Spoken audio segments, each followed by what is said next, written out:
questa voglia dei cittadini a venire a firmare avevano un doppio messaggio.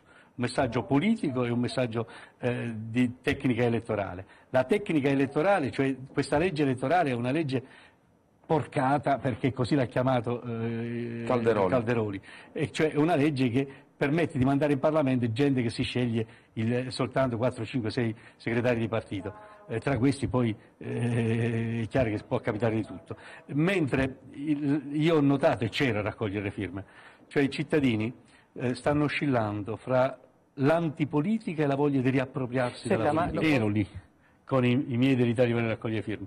Non avete idea di quante persone di centrodestra e della Lega sono venute a firmare, perché il messaggio che volevano mandare è questo: questa classe politica non ci piace e soprattutto vogliamo essere noi a dire. Quindi la nostra. Maroni insegue i suoi elettori, ma a voi sta bene? Quando si parla di classe politica di cui i cittadini sono stufi, non è che parlano soltanto del centrodestra, perché voglio dire, è chiarissimo, è chiarissimo. Non voglio fare il porro della situazione, ma se è vero, come no, ma voglio dire, mica c'è stato soltanto il caso di Milanese o di Lavitola, c'è stato pure il caso di Tedesco, quindi è inutile scappare. I cittadini si sono stufati. Però lei non mi ha risposto. La imbarazza o no la presenza di Maroni? Perché non ha risposto? Perché non dice lo voglio nel comitato elettorale e facciamo insieme la campagna referendaria? No, guarda, la questione di Maroni, se lei mi chiede, vuol fare una polemica speech o no? Se invece lei mi chiede cosa penso io di Maroni, io penso che Maroni abbia fatto due grossi comportamenti che non legittimano più il suo ruolo da ministro, che è una cosa molto più grave. E cioè quali? Primo, nel momento in cui, come si dice, lui da ministro degli interni scioglie i consigli comunali su semplice richiesta del prefetto, perché all'interno di un consiglio comunale ci può essere qualcuno che ha contiguità con la mafia, quindi senza che ancora interviene la magistratura, questa è la legge antimafia prevede. Ebbene, nel momento in cui c'è un ministro in carico, suo collega e compagno di banco, che è accusato e c'è la richiesta di rinvio a giudizio per concorso in associazione mafiosa, lui è venuto a firmare per dire che quel ministro deve rimanere al Consiglio dei Ministri. Non ho capito. Tu, ministro degli interni, che vuoi combattere la mafia, e sciogli i consigli comunali anche di persone che non hanno commesso niente, ma perché stanno all'interno di un consiglio comunale. Converrà Di Pietro che dopo 8 anni, che quella è una vicenda molto lunga, io non entro come non è entrato lei, però converrà anch'io. Ma posso dire una cosa, il problema non è che dopo 8 anni o 7 anni, perché pensi che i consigli comunali che si sciolgono sono venuti ieri mattina? No, ma io le volevo fare una domanda non sul caso Romano, ma converrà che c'è una prerogativa ancora che la legge attribuisce alle Camere e che l'hanno utilizzata e che quindi non è esattamente sullo stesso piano, non per il caso Romano, ma in assoluto glielo chiedo. La prerogativa, la legge attribuisce alle Camere per fare nell'interesse della nazione, non per la salvaguardia del ministro Romano piuttosto che dell'imputato milanese, che non c'entra assolutamente nulla. Allora, io non condivido il comportamento del ministro Maroni. Questo è il primo nel caso. Momento il secondo caso? Il secondo? Sì, per l'amore di Dio. Non condivido e per questo senso, a mio avviso, non ha più il titolo politico e istituzionale per stare dove sta. Nel momento in cui egli fa parte di un governo in cui un altro ministro, che si chiama ministro delle riforme Bossi, dice pubblicamente e assume come impegno di governo, come riforma da attuare, la secessione da realizzare attraverso una battaglia, parole utilizzate, da combattere con i padani contro... ma anche lei usa sempre un gergo molto forte, non è da ieri questa... Non confonda il gossip, non confonda la battaglia politica con il ruolo istituzionale di chi fa il ministro, altrimenti non è caro Di Pietro, le parole dovrebbe dire lei, caro Napolitano, presidente Napolitano, perché quel che sto dicendo io l'ha detto ieri il Presidente della Repubblica, e qui ho sentito tante volte anche Nicola Porri dire il Presidente della Repubblica ha ragione. Allora sullo stesso fatto, lui ha ragione e io ho torto, non mi sto permettendo di dire che ha torto, sto dicendo che il linguaggio della Lega è spesso molto colorito come lo è il suo. Lei ha detto oggi, mi sembra che è un gheddafino Berlusconi, una cosa così, neanche Gheddafi, un piccolo Gheddafi, o anche altri... Meno male che un piccolo Gheddafi, perché voglio dire, tra il tragico e il ridicolo, voglio dire, il minore dei mali è il ridicolo. È un'affermazione un po' forte, anche lei, non ci siamo capiti. Io nell'esercizio delle mie attività politiche lo faccio, ma da ministro delle riforme non è possibile che un ministro delle riforme proponga come riforma la secessione dal paese. Io pongo un problema politico, al di là delle parole, che poi sono battaglionate.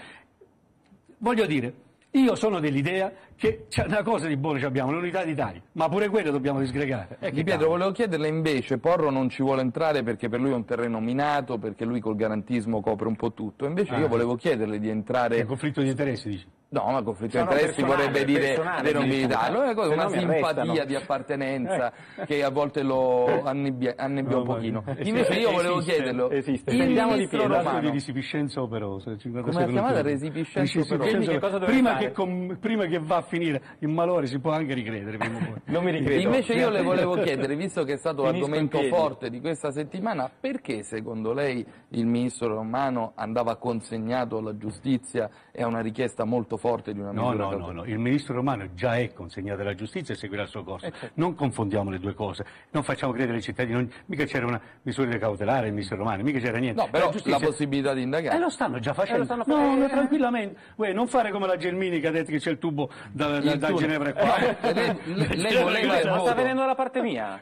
Guardi che il gioco non funziona così, Darebbe a me. No, ma adesso è una manovra di aggiramento. Adesso arriviamo al punto... Sta difendendo Roma, attenzione. Eccoci qua. No, sto dicendo, non dubitavo che non lo difendesse. Sto dicendo semplicemente quello che noi diciamo per garanzia delle istituzioni, per tranquillità delle istituzioni. Posso chiamare un testimone a spiegare a lui perché il ministro Romano si deve dimettere? Dai, un testimone che vi faccia la spalla. Se non è Porro può No. Un testimone che non adesso, ma l'11 novembre del 93, l'11 luglio del 93, ha detto: Borrelli, Di Pietro e colleghi non sono da accusare, ma da applaudire, perché hanno svolto e svolgono il loro dovere applicando la legge. E ha aggiunto, sbagliano gli onorevoli in doppio petto a prendersela con i magistrati, perché molti politici finiscono in galera per falsa testimonianza ed è bene che ci rimangano. Chi era? Feltri, te l'ho presentato. Vediamolo Feltri, siccome mi ha detto che ecco che si è preparato. Vittorio Feltri, che è legato da uno stretto rapporto di amore e odio con Tonino Di Pietro, addirittura ha lasciato il giornale una volta per colpa sua. Mi ricordo, io ero a Mugello con Ferrara. Questa videolettera in due parti, guardiamolo. Vediamolo. Caro Tonino Di Pietro, noi ci conosciamo da molti anni, quindi mi prendo quella confidenza che in fondo abbiamo sempre avuto e approfitto di questa circostanza per non rivolgerti delle domande secche, precise, ma per farti un discorsino amichevole, come se fossimo da soli, tu ed io, al tavolo di una trattoria, magari con un bicchiere di vino davanti, come peraltro in passato ci è capitato.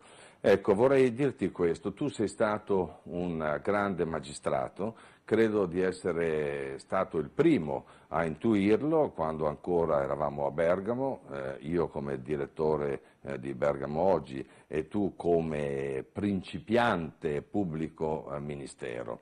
Poi tu sei arrivato a Milano, la grande capitale, e qui sei stato in grado di fare una cosa grandiosa, che è Mani Pulite. So che dicendo queste cose mi attiro l'antipatia di gran parte del centrodestra italiano, ma io sono abituato a dire francamente quello che penso. La tua inchiesta è stata straordinaria, almeno all'inizio, e ricordo una cosa molto interessante: quando tu procedevi anche negli arresti e stavi facendo giustizia e stavi diventando un personaggio, l'Italia a un certo punto ti ha messo sul piedistallo, addirittura ti ha adorato, ti chiamavano la Madonna, proprio perché da te si aspettavano quei miracoli che avevano atteso inutilmente per tutta la durata della Prima Repubblica. Ecco, tu eri veramente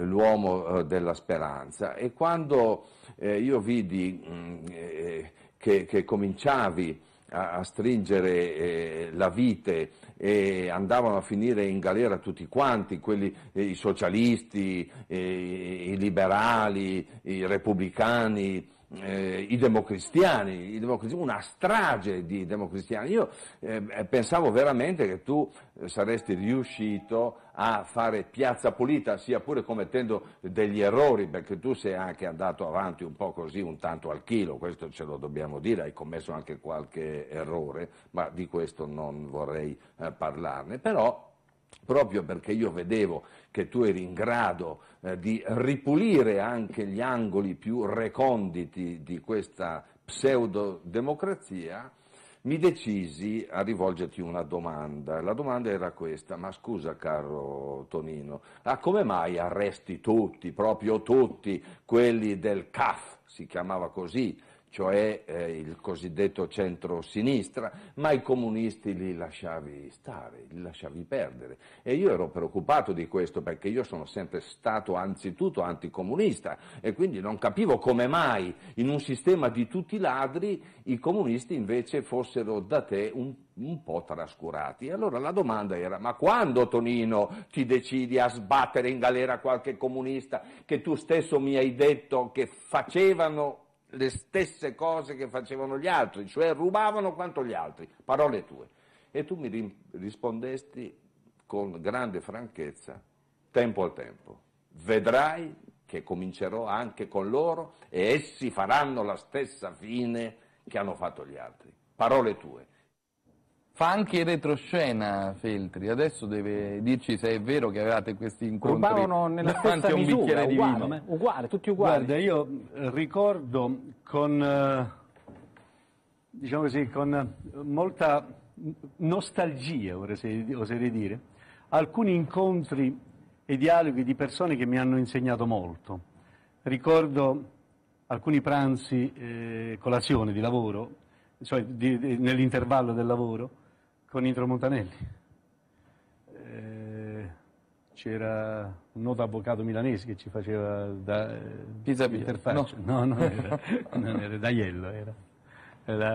Ricordo che non una, lui ha parlato di un incontro in una trattoria dove abbiamo mangiato a pranzo insieme nel 1992, ce ne fu anche un altro in realtà l'anno successivo, nel 93. Quindi, come vede, è vero, ma stiamo parlando di due giovanotti che si sono conosciuti a Bergamo, quando io andavo a dissotterrare dei morti ammazzati e lui, direttore del giornale, veniva, ecco, quindi voglio dire, Feltri come me ha detto e dice tante cose giuste e ha fatto e fa anche delle cose sbagliate, ripeto, come me. Quindi, mica siamo tutti come Porro, che non sbaglia mai.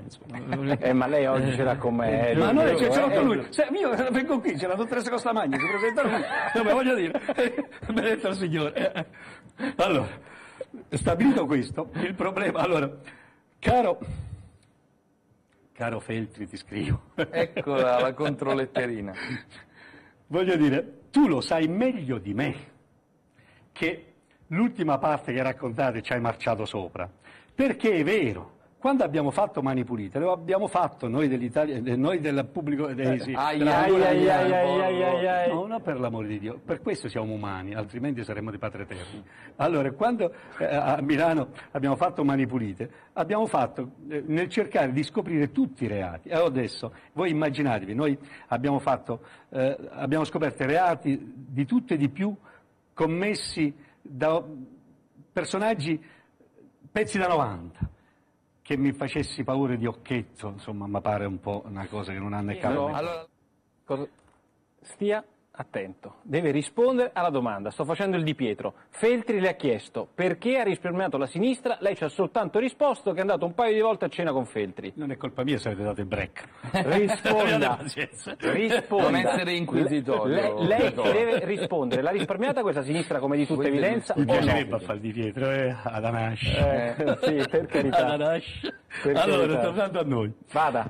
Devo dare due risposte, uno di tipo tecnico e l'altro di tipo, diciamo così, più generale.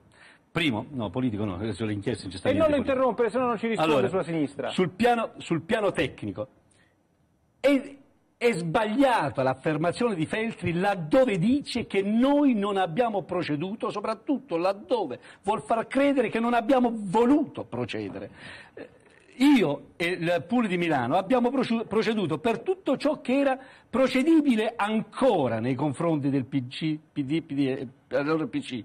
Non lo dico io, perché colui che maggiormente ha riferito fatti che avevano una rilevanza penale nei confronti della sinistra fu Bettino Craxi. Riferì tutta una serie di storie che raccontavano le vicende dei finanziamenti dalla Russia. Peccato che il 24 ottobre del 1989 fu fatta l'amnistia per tutti quei reati e l'amnistia venne allora firmata. Per colpa di Craxi. Venne allora firmata dalla DC, dal PC, come si dice, dal PSI. Cosa voglio dire? Che l'inciucio sul lavarsi i panni sporchi in Parlamento rispetto ai reati che commettevano è vecchio come ciucco, non è una cosa che hanno inventato adesso. Scusa Silvio Berlusconi, non l'hai inventata tu le leggi ad persona, non ci sono... facevano già allora la Prima Repubblica. Non ci sono stati degli inquisiti eccellenti anche del Partito Democratico della Sinistra, penso a Carnevale, penso al segretario milanese Cappellini. Tu fai il difensore d'ufficio, che io non mi devo difendere. No, ma non sto difendendo lei, sto polemizzando con Feltri. Allora, dopodiché, non avete idea di quanto... Io, caro Vittorio, ci rimettiamo intorno a un tavolo e vediamo del numero dei politici, della quantità di politici indagati durante Mani Pulite, qual è il partito che ha avuto maggiori indagati. Scoprirete... E qual è il partito che ha avuto maggiori magistrati che provengono da Milano pure? Da Milano? Sì. Io vengo dal Molise, poi vi devo raccontare una cosa del Molise dopo. Ma è una battuta. Qual è il partito che ha capito Di Pietro cosa dico? Qual è il partito con il maggior numero di inquisiti? Dall'ora PC. Voi sapete, non sapete che noi siamo arrivati a tutti e due i segretari amministrativi del PC, sia Pollini che Stefanini. Poi sono deceduti nel corso di causa, non è colpa nostra, quello non siamo riusciti a fermare. Quando a Feltri, ti posso assicurare, caro Vittorio, che stavolta non reagisco come ho reagito nel 96, perché sta storia Feltri, voi sapete che Feltri è un po' Feltri 1, Feltri 2. All'inizio di Mani Pulite Feltri fu uno di quelli che, diciamo così, non toccate Mani Pulite, finalmente è arrivato chi libera il paese. Poi dall'Indipendente, allora stava l'Indipendente, se l'è preso Berlusconi, il giornale è diventato mannaggia Di Pietro, mannaggia Di Pietro. Beh, molti italiani hanno pensato la stessa cosa, mi sì. scusi Di Pietro. No, molti italiani che erano lì in piazza... I lettori di Feltri. Molti italiani che pensavano che Mani Pulite avrebbe risolto i problemi dell'Italia si sono accorti che forse... Ma non è Mani Pulite che deve risolvere i problemi dell'Italia. Ma sono d'accordo con lei. Sono i politici che devono fare quelli che devono fare. Sono d'accordo con lei, ma l'idea di Mani Pulite come catarsi della Prima Repubblica... Ma l'inchiesta Mani Pulite è come il medico chirurgo all'interno della sala operatoria. Toglie il tumore, ma curare la malattia ci deve pensare la politica, ma se tu la politica la affidi a colui che produce la malattia, non facevate politica, onorevole Di Pietro. Ma ci mancherebbe altro. Quando voi decidevate... Noi non è che facevamo politica, noi ce la prendevamo con i politici. Ma fammi dire un'altra cosa, Vittorio. L'altra volta, nel 96, quando tu sei passato al giornale e ti sei messo a dire peste e corna che non avevo fatto bene il mio dovere, una delle cose di cui mi avevi detto è che avevo favorito in qualche modo il PC e il PDS. Te lo ricordo in particolare il 31 gennaio, il 20 settembre del 96 l'hai detto una volta, l'hai detto un'altra volta il 6 maggio del 96. Io allora mi arrabbiavo. Segui me. Lo faccio vedere io. C'ha tutto il tabulato. Vittorio, ma tu ti alzi sempre. Vittorio, segui me. Tu lo sai che tante volte hai alzato, diciamo così, la voce su di me perché dovevi far vedere sul giornale che la raccontavi in un modo invece di un altro. Io mi sono arrabbiato molto con te, ti ho querelato molte volte, pure per sta storia del PC-PDS, non c'entra adesso. Adesso mi voglio risedere sul tavolo e andare a discutere insieme a te per farti vedere che ti stai sbagliando un'altra volta se sei in buona fede, oppure... Non vuoi capire che non basta essere del giornale per scrivere delle stupidaggini, si può anche scrivere delle cose diverse. Di Pietro. Allora, te lo ricordi, Te lo ricordi? Un assegno. Te lo ricordi? I primi 400 milioni che il tuo giornale mi ha dovuto dare. Non me ne parli, vediamo il secondo Feltri, vediamo la seconda videolettera di Feltri, vediamola. Quindi ti prego, non raccontare, lanci Feltri, Di Pietro. Lo lancio subito, Vito, non raccontare ai cittadini italiani questa storiella che il pool di Milano voleva favorire il PC da allora. Ma ce la siamo presi con fior di delinquentoni, ma ti pare che ci faceva paura soggetti politici ormai di un partito che crollava il muro di Berlino contava parole come il tuo Di Brisco, ma mi offendi pure sul piano proprio di Pietro. Qual è l'unico partito che ha resistito a Mani Pulite? Qual è l'unico partito che ha resistito? Qual è l'unico partito che ha resistito? Io inquisisco le persone, mica i partiti. Ma qual è l'unico partito? Qual è l'unica grande organizzazione politica che ha resistito a Mani Pulite nell'89? È gli ex comunisti. Tant'è perché sta al governo Berlusconi. Allora vediamo una parte della videolettera. La tua fama è diventata ancora più grande, tutti ti amavano, tu in quel momento, se avessi avuto il temperamento di Mussolini, ti potevi prendere l'Italia, te l'avrebbero regalata gli italiani, perché tutti avevamo fiducia in te, io per primo. E invece cos'è successo? Che a un certo punto sei diventato ministro di Prodi, te lo ricordi? Poi ti sei candidato al Mugello, nella lista dei comunisti, c'erano anche quelli di Rifondazione, proprio tu che comunista, direi di sinistra non sei mai stato, sono più di sinistra io di te, questo io credo che tu lo riconosca. Ebbene, a un certo punto sei uscito dalla magistratura, ti sei buttato in politica, ma non potevi fare qualcosa di più interessante, perché la politica? Sai che la politica in Italia è il peggio, perché costringe a schierarsi nettamente o da una parte o dall'altra, costringe a diventare faziosi e tu come fazioso sei diventato il principe dei faziosi, tant'è che arrivi addirittura a dare tutte le colpe a Berlusconi e al berlusconismo, cioè Berlusconi come la causa di tutti i mali, come il demonio. Se Berlusconi dovesse dire guardate ragazzi che oggi piove, tu lo negheresti e diresti che lui strumentalizza la pioggia pur di farsi i fatti suoi. Come mai questa faziosità? Non sei più allora l'uomo del quale tutti avevamo fiducia. Come si può avere fiducia in una persona come te che adesso è talmente faziosa che non riconosce neanche le cose più elementari, neanche le verità più evidenti? Come mai sei diventato così fazioso? Ti rendi conto che prima avevi l'Italia intera e adesso hai il 7-8%? Non ti sembra di avere sprecato la fama che ti eri acquisito con tanta forza? Non ti sembra di sprecare la tua intelligenza e la tua energia? Magari sui congiuntivi potremmo anche fare una discussione, ma non è il congiuntivo il problema dell'Italia, è la faziosità, è enorme. E tutti siamo diventati faziosi, certo lo sono anch'io, ma come te non riuscirò mai a esserlo. Spiegami perché eri una Madonna e sei diventato un chierichetto. Non mi sembra che tu abbia fatto molti passi avanti, però saresti a tempo a rivederti, perché un uomo come te avrebbe ancora la possibilità di riprendersi la fiducia che aveva, ma per fare questo dovrebbe essere meno fazioso e riconoscere che con questa sinistra non si può stare, e invece tu ci stai. Perché? Certo che se l'aveste vista oggi in piazza... Perché la matematica, caro Vittorio, non è un'opinione. E siccome in un sistema bipolare bisogna fare una scelta di campo, allora io faccio parte di quella categoria di persone che ha superato mentalmente il concetto di destra e di sinistra e che crede che il paese bisognerebbe dividerlo da persone per bene e persone per male. Vedi, tu dici che io me la prendo con Berlusconi anche quando lui dice che è bel tempo, io dico che piove. Il problema è che lui dice che è bel tempo ogni volta che piove e non è colpa mia.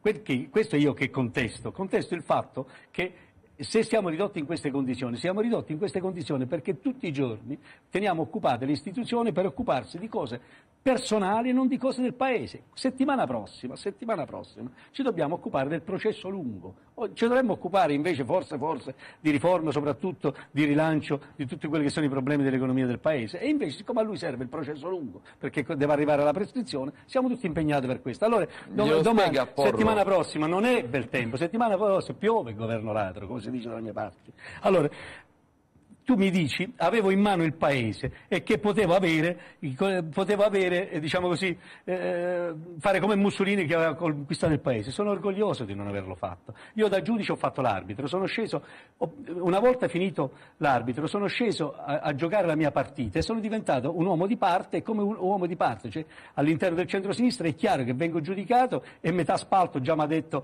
mi si è messo dall'altra parte, ma questo fa parte, si chiama democrazia, non si chiama chierichetto, si chiama democrazia. Da ultimo, un'informazione.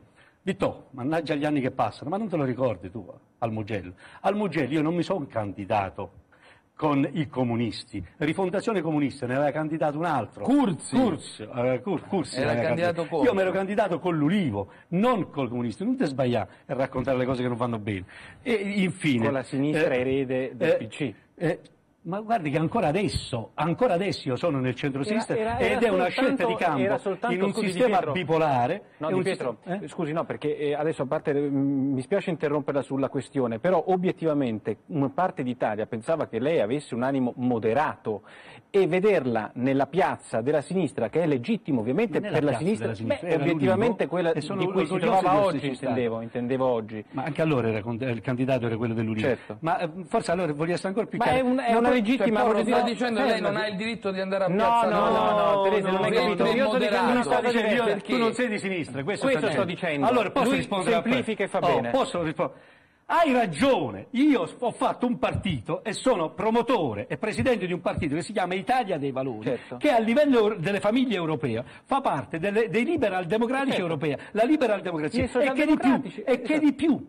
Il prossimo congresso dei liberal democratici europei per la prima volta si terrà in Italia a novembre e si terrà a Palermo e lo organizza l'Italia dei Valori. Ma nel momento in cui si fa una scelta di metodo di selezione della classe dirigente, di programma di governo, nel sistema bipolare, cioè o di qua o di qua, io non credo nel terzo polo, quello che si fa eleggere senza dire agli elettori con chi sta e poi sta da una parte all'altra che gli dà di più. Stabilito questo, sì, io sono orgogliosamente felice da uomo moderato che ha cominciato la sua carriera.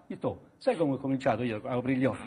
Al seminario di Termoli, facevo proprio il chierichetto, facevo pure il seminarista. Però non ha mai fatto la Madonna, spero, eh? Non ha mai fatto la Madonna, spero. La Madonna è quello che fa un amico tuo, non lo faccio io. Però io proprio perché ho letto il Vangelo, ma guarda che il primo a pensare alle fasce sociali più deboli, con tutto il rispetto per i comunisti, mica erano i comunisti, mica era Marx e mica era Gramsci, è stato proprio Gesù Cristo.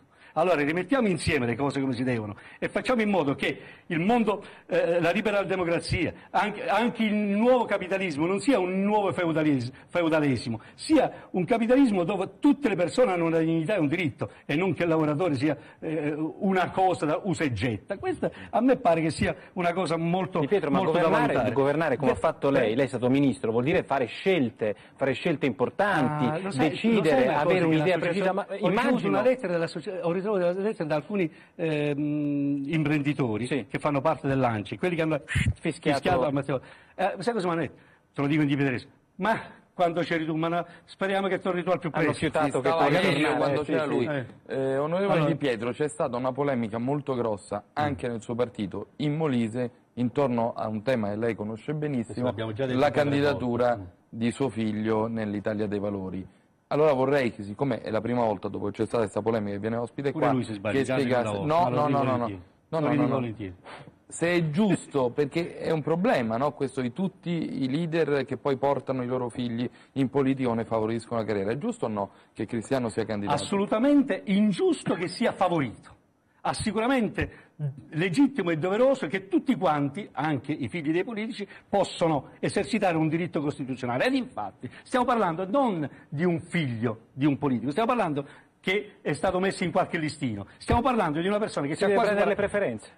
C'ha quasi 40 anni, ce l'ha fatto, forse questo che non viene detto. Questa è la quarta volta, Sono d'accordo con lei, deve prendersi le preferenze. Si deve prendere le preferenze, è la quarta volta, la prima volta si chiama Di Pietro, la seconda lo hanno ricandidato e rieletto per quello che ha fatto, e così la terza e così la quarta. A proposito, grazie, mi avete fatto parlare del Molise, e mo qualcosa me la dovete fare dire.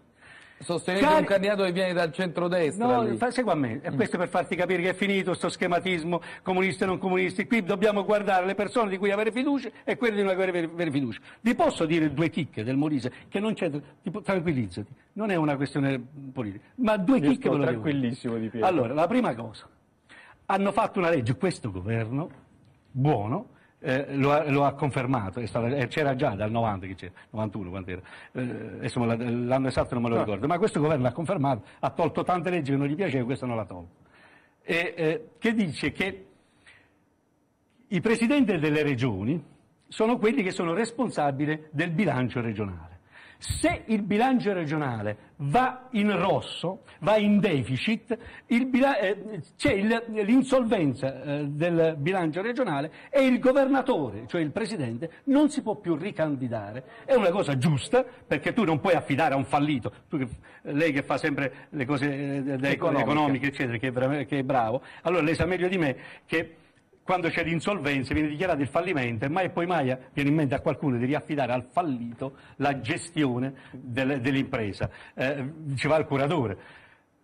Cosa hanno fatto in Molise? Primo, hanno riaffidato al presidente Iorio il ruolo di commissario dopo che ha mandato in fallimento le casse molisane. Secondo, la legge dice che non può essere ricandidato colui che viene dichiarato, diciamo così, che ha provocato questo dissesto. Siccome però nel caso di specie la norma scattava, diciamo così, da novembre, hanno anticipato di un mese le elezioni in Molise, in modo che per il Molise non si applicava. Allora, il messaggio che io voglio mandare è questo. Qui non si tratta più di dire centro-sinistra, centro-destra. È un messaggio che io rivolgo al mio paese da molisano.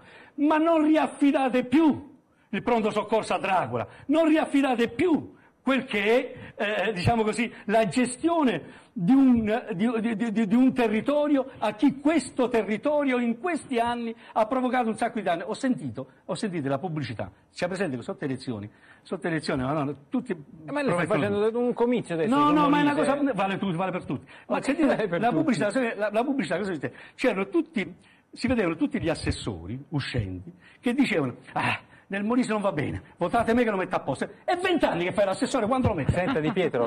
Ma com'è questo candidato? Lei ha fatto un lungo ragionamento, il candidato vostro, quello del centro-sinistra, che non viene dal suo partito. No, non viene dal mio partito e non ha mai fatto politica. Addirittura nel 2000 si era candidato nel centro-destra, quindi non è uno di sinistra, è una persona della società civile. Non è né sinistra né destra, È una persona della società civile che addirittura fa l'imprenditore, quindi è una persona che si interessa di queste questioni e si chiama Frattura addirittura, e quindi vuol fare una frattura netta. Invece una domanda che volevo fare prima del break sul caso Bersani. Oggi Bersani e Parisi hanno fatto una polemica furibonda sul fatto, Parisi dice non ha firmato, intervista alla Stampa oggi, e Bersani invece ha detto no, io ho firmato. Alla fine ha firmato o no? Non lo so se l'ha firmato e se è tenuto nascosto, ma una cosa ha fatto Bersani, gli va riconosciuto. Ha detto che, diciamo così, il Partito Democratico è contento sia della raccolta, quando si è raccolte le firme, vi ha partecipato e adesso è contento del risultato. A me, che ha firmato lui o non ha firmato, voglio dire, quando abbiamo fatto 1.210.000 e uno e due, non è che sposta il problema. L'interessante è che il segretario, di questo gli va dato e lo ringrazio, il segretario del Partito Democratico, alla luce di quel che è successo, sta dalla parte dei referendari, quindi non è più uno in più, ma è una squadra che si unisce. Senta Di Pietro, lei usava le manette con una certa facilità secondo i detrattori quando era un PM forte a Milano, e oggi i PM forte usano le intercettazioni. Lei, se avesse avuto quella possibilità di fare l'intercettazione come gli attuali PM, che avrebbe fatto? Veramente le intercettazioni sistemano pure non le leggevo sui giornali, non le leggevo sui giornali come le leggo oggi con definizioni particolari. Questa è la domanda. Si usavano meno nel 1992-93. Questa volta bravo Telese, Non mi dire bravo perché mi comprometto. Pietro, siamo stati chiari, Allora io sto dicendo, io le intercettazioni le ho usate quando c'era da usare, come non le ho usate. Certo. Il primo arrestato Maria Chiesa usava le intercettazioni. Dopodiché però non è colpa dei giudici che utilizzano le intercettazioni. Nel 90, di quelli che parlano al telefono, dice lei? No, di più. Voi che mi ascoltate, ma nel 90 quali telefonini avete? oggi come oggi, è vero o non è vero che ognuno ha 3-4 telefonini, anche dell'estero? Ho capito, c'era il telefono, È vero, c'era il telefono, gli sms, Di Pietro, che adesso ci sta la rete internet. L'altra volta c'erano i pizzini, dai tempi miei si chiamavano pizzini, adesso si chiama il telefono, la pizzina, email. Sapessi quanti pizzini ho sequestrato io? Ecco. Nicola, perché Berlusconi c'ha sto telefonino lituano? Perché un po' te l'ha chiesto. Mandiamo un break pubblicitario? Pubblicità. Allora, rieccoci in studio, il giorno della piazza contro Berlusconi, ma anche il giorno dell'inserzione più clamorosa su un importante quotidiano italiano, Repubblica. Della Valle ha preso un'intera pagina per dire Berlusconi via. Ma non è che questa società civile o questi imprenditori li stanno pure scavalcando e rubando il mestiere? Che cosa ne pensa? Benvenuto nel mondo degli indignados, signor Della Valle. Io condivido l'appello e anche la reprimente che tu fai, che io sto facendo tutti i giorni, e quindi d'ora in poi, per favore, quando mi vedi in mezzo alla strada con i banchetti alle leggi di iniziativa popolare piuttosto che ai referendum, fermati e firma. Della Valle con Di Pietro, quindi? O Di Pietro con Della Valle e Montezemolo? Montezemolo, Della Valle, voglio dire, non esageriamo adesso con questi, diciamo così, del giorno dopo. Metteteci la faccia subito. Su, scendete in campo e fateci vedere che cosa sapete fare voi. Cioè dovrebbero fare politica? Dovrebbero fare direttamente politica? Ieri abbiamo depositato una legge referendaria molto importante che è uno snodo sulla politica futura. Settimana prossima altre quasi 500, ve l'anticipo, vi do una novità, quasi 500.000 firme, settimana prossima depositiamo alla Camera dei Deputati, noi dell'Italia dei Valori, per abrogare le province e per eliminare alcuni costi della cricca e della casta politica. Legge di iniziativa popolare, quasi 500.000 firme. Fai ancora in tempo, Diego, passa a firmare. Le piace la patrimoniale degli industriali? La patrimoniale dell'industriale fatta sui grandi patrimoni può anche essere una soluzione. cifra, sopra quanto? Guarda, io non voglio entrare adesso a dire questo sì, questo no, ma io sono anche d'accordo, perché piuttosto che farlo pagare, io sono d'accordo su quel che la denuncia della BCE, laddove dice dovete rientrare nei parametri. Non sono d'accordo sul fatto che deve prenderle ai poveri cristi. Alzerebbe l'età pensionabile come chiedono gli industriali? Questo del progetto dell'età pensionabile è una cosa che va affrontata positivamente in rialzo. Perché bisogna alzare. Perché se no cosa succede? Lei si ricorda il governo Prodi, quello scalone Maroni? Torno a ripetere, succede che se tu ti accontenti di stare su quel di oggi, i nostri figli domani non hanno manco gli occhi per piangere. È molto chiaro. Dopo tutte le firme che ma io leggo Porro, capito? Il problema di Porro è che lui è un buon economista, purtroppo ogni tanto parla di politica e ci succede un casino. No, il suo nome è Berlusconi, di tutto il resto ma è un po' come Feltri, è un bravissimo giornalista, poi ogni tanto torna al giornale e lì casca l'asino. Su questo è meglio che chiudiamo, perché io ho perso il posto di lavoro al giornale. La Corte Costituzionale può bocciare questo referendum? Il quesito è, come dire, è a rischio? Guarda, il giorno dopo non sbaglierò di certo. Come fai a saperlo? No, secondo lei è ammissibile senza nessuna difficoltà? Ci sono due quesiti. Il primo quesito è un quesito innovativo e effettivamente quello che abroga tutto. Il secondo quesito è invece sicuramente ammissibile perché fa un'opera di taglia e cuce, ma resta un provvedimento, diciamo così, una legge elettorale importante. Perché abbiamo raccolto 2 firme? Perché, come si dice, la cartuccella di riserva. Quello è chiaro. Senta, lei sarebbe contento, l'ultima domanda, visto che sarebbe contento delle preferenze, perché lei quella politica con le preferenze, quegli eletti... Le preferenze, guarda, voglio dire, io ho fatto Mani Pulite, ho visto le preferenze dei fascicoli di Mani Pulite. Era un voto di scambio che mi dava la guarda. Peggio di quello che abbiamo oggi? Peggio per me. Meglio le preferenze.